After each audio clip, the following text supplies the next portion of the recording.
এই দেখুন আমাদের রেসিপি হয়ে গেছে। এখন আমরা জেকাবো। এইটা চামচ চামচ আনো চামচ সেন্টাস না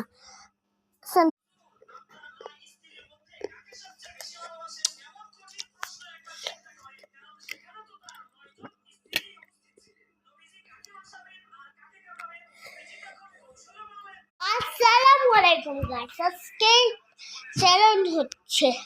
আজকে আমরা একটা কুচি কুচি করে চ্যালেঞ্জ করছি, বুঝেছেন? এদিকে আসেন, এই দেখেন আলু টিকটি আমি একটু বলছি, লবণটা তুলে টেস্ট করিয়ে দিকে